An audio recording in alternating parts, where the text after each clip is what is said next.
Hello दोस्तों, स्वागत है आपका अपने चैनल रचना स्टडी पॉइंट पर। दोस्तों, आज की इस वीडियो में हम आपके लिए लाए हैं उत्तराखंड खनिज सहायक की परीक्षा के लिए हिंदी के 50 इम्पोर्टेंट एमसीक्यूज, जो कि आपकी इस आगामी परीक्षा के लिए हेल्पफुल और इम्पोर्टेंट रहेंगे। तो दोस्तों, बने रहिए वीडियो के अंत तक। तो शुरू करते हैं। आपका आज का पहला प्रश्न है, ब्रज भाषा है। ब्रज भाषा है दोस्तों पश्चिमी हिंदी की बोली। ऑप्शन नंबर ए इसका राइट आंसर हो जाएगा। दूसरा प्रश्न है, मगही किस भाषा की बोली है। मगही है दोस्तों बिहारी बोली की भाषा। ऑप्शन नंबर सी इसकी राइट आंसर हो जाएगा।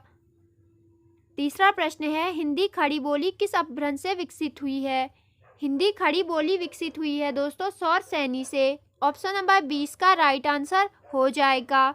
चौथा प्रश्न है, भाषा के आधार पर भारतीय राज्यों की पुनः संरचना की गई थी। भाषा के आधार पर भारतीय राज्यों की पुनः संरचना की गई थी दोस्तों। ऑप्शन नंबर सी 1956 में। ऑप्शन नंबर सी इसका राइट आंसर हो जाएगा। पांचवा प्रश्न है दोस्तों, किस तिथि को हिंदी को राजभाषा बनाने का निर्णय लिया गया। हिंदी को राजभाषा बनाने का निर्णय लिया गया दोस्तों 14 सितंबर 1949 को। ऑप्शन नंबर 20 का राइट आंसर हो जाएगा। छठा प्रश्न है, हिंदी की आदि जननी है। हिंदी की आदि जननी है दोस्तों संस्कृत। ऑप्शन नंबर डी इसका राइट आंसर हो जाएगा। सातवां प्रश्न है, हिंदी दिवस किस दिन मनाया जाता है। हिंदी दिवस मनाया जाता है दोस्तों 14 सितंबर को। आठवां प्रश्न है, हिंदी की विशिष्ट बोली ब्रजभाषा किस रूप में सबसे अधिक प्रसिद्ध है। हिंदी की विशिष्ट बोली ब्रजभाषा है दोस्तों आपकी काव्य भाषा के रूप में प्रसिद्ध। ऑप्शन नंबर सी इसका राइट आंसर हो जाएगा। नौवां प्रश्न है, भारतवर्ष में हिंदी को आप किस वर्ग में रखेंगे। भारतवर्ष में हिंदी को रखेंगे दोस्तों राजभाषा के रूप में। ऑप्शन नंबर ए इसका राइट आंसर हो जाएगा। 10वां प्रश्न है, हिंदी किस भाषा परिवार की भाषा है। हिंदी है दोस्तों भारोपीय परिवार की भाषा। 11वां प्रश्न है, हिंदी वर्णमाला में अयोगवाह वर्ण कौन से हैं।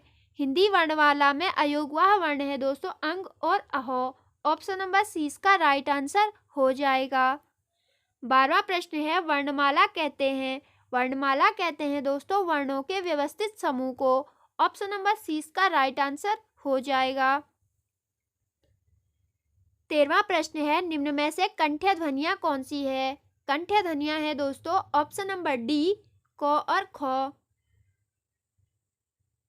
जो चौ और छ हो जाएगा वो आपका तालव्य ध्वनियां हो जाएंगी और मूर्धन्य ध्वनियां हो जाएंगी आपकी ट और ङ, मतलब ट वर्ग आपका मूर्धन्य ध्वनियां हो जाएंगी। 14वां प्रश्न है, स्थान के आधार पर बताइए कि मूर्धन्य व्यंजन कौन से हैं। मूर्धन्य व्यंजन हो जाएंगे दोस्तों ड और ढ। ट वर्ग जो होता है वो आपका मूर्धन्य व्यंजन होता है। 15वां प्रश्न है, निम्न में से अल्पप्राण वर्ण कौन से हैं। अल्पप्राण वर्ण है दोस्तों इसमें से क और ग। अल्पप्राण वर्ण जो होते हैं वो होते हैं आपका पहला, तीसरा और पांचवा। ठीक है, ये आपके अल्पप्राण वर्ण होते हैं। बाकी दूसरा और चौथा आपका होता है महाप्राण वर्ण। 16वां प्रश्न है, इत्यादि का सही संधि विच्छेद है। इत्यादि का संधि सही विच्छेद होगा दोस्तों इति धन आदि। 17वां प्रश्न है, परोपकार में प्रयुक्त संधि का नाम है। परोपकार में प्रयुक्त संधि है गुण संधि। स्वागत में प्रयुक्त संधि का नाम है। स्वागत में प्रयुक्त संधि है दोस्तों यण संधि। 19वां प्रश्न है, निम्न शब्दों में से किसमें स्वर संधि है। इनमें से जो स्वर संधि है दोस्तों वो है आपकी रजनीश में। और रजनीश में संधि देखें स्वर संधि के अंतर्गत भी तो वो है दोस्तों आपकी दीर्घ संधि। ठीक है। 20वां प्रश्न है, यद्यपि में प्रयुक्त संधि का नाम है। यद्यपि में प्रयुक्त संधि है दोस्तों यण संधि। पवित्र का सही संधि विच्छेद है। प धन इत्र हो जाएगा पवित्र का सही संधि विच्छेद। 22वां प्रश्न है, किस शब्द में आवा प्रत्यय नहीं है। आवा प्रत्यय नहीं है लावा में। ऑप्शन नंबर 20 का राइट आंसर हो जाएगा। और प्रत्यय हमेशा शब्द के पीछे से लगता है और उपसर्ग आगे से। 23वां प्रश्न है, किस शब्द में उपसर्ग का प्रयोग हुआ है। उपसर्ग का प्रयोग हुआ है दोस्तों उपकार में। ऑप्शन नंबर डी इसका राइट आंसर हो जाएगा। 24वां प्रश्न है, समास का शाब्दिक अर्थ होता है। समास का शाब्दिक अर्थ होता है दोस्तों संक्षेप। 25वां प्रश्न है, निम्न में से कौन सा पद अव्ययी भाव समास है। अव्ययी भाव समास है दोस्तों प्रतिदिन। अव्ययी भाव समास को पहचानने की ट्रिक है दोस्तों, प्रत्येक उपसर्ग वाला शब्द आपका अव्ययी भाव समास होता है। 26वां प्रश्न है, चौराहा में कौन सा समास है। चौराहा में समास हो जाएगा दोस्तों द्विगु समास। निम्न में से कौन यौगिक शब्द है। यौगिक शब्द हो जाएगा विद्यालय। जिन शब्दों का संधि विच्छेद हो सकता है वे शब्द कहलाते हैं आपके यौगिक शब्द। 28वां प्रश्न है, योग रूट शब्द कौन सा है। योग रूट शब्द हो जाएगा दोस्तों लंबोदर। योग रूट शब्द को पहचानने की ट्रिक है दोस्तों, जो आपके बहुब्रीहि समास है, मतलब बहुब्रीहि समास के जितने भी एग्जाम्पल होते हैं दोस्तों वो हो जाते हैं आपके योग रूट शब्द।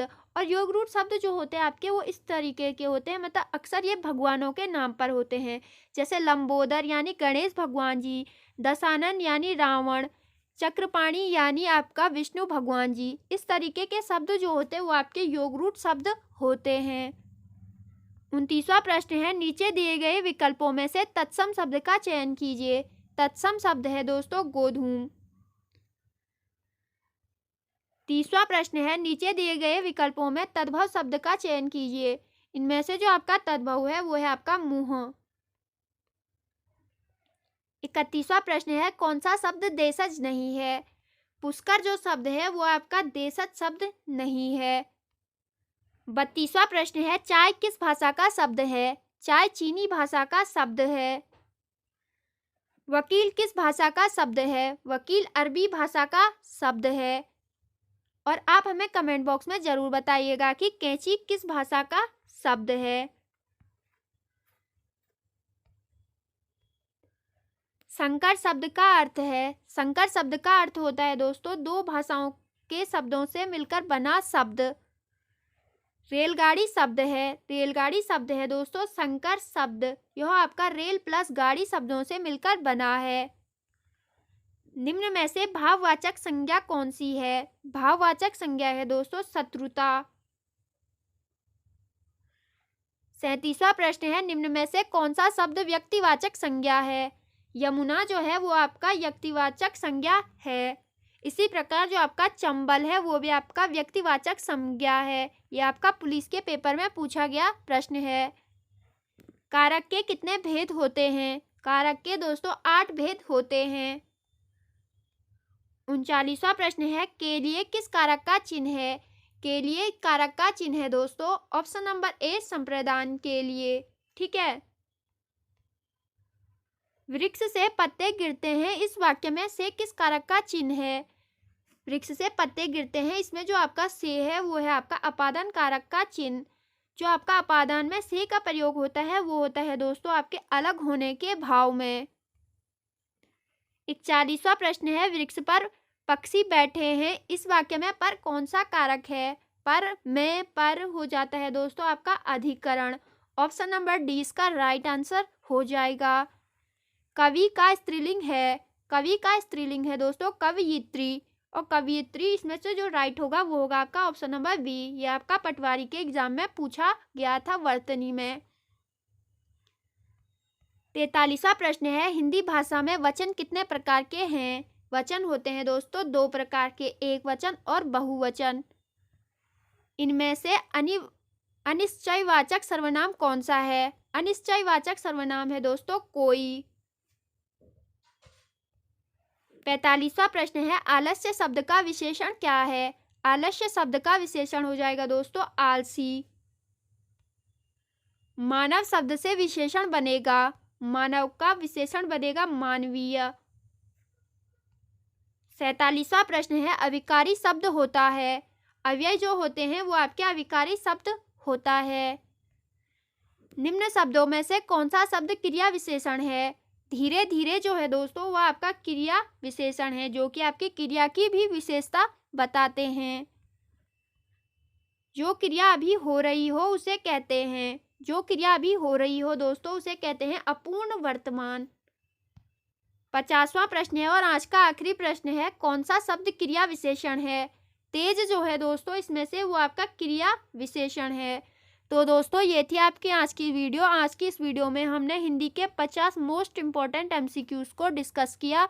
आई होप दोस्तों आपको ये वीडियो पसंद आई होगी। वीडियो पसंद आई तो एक लाइक कर दीजिए, चैनल पर नए तो सब्सक्राइब करना मत भूलिएगा। Okay, thank you.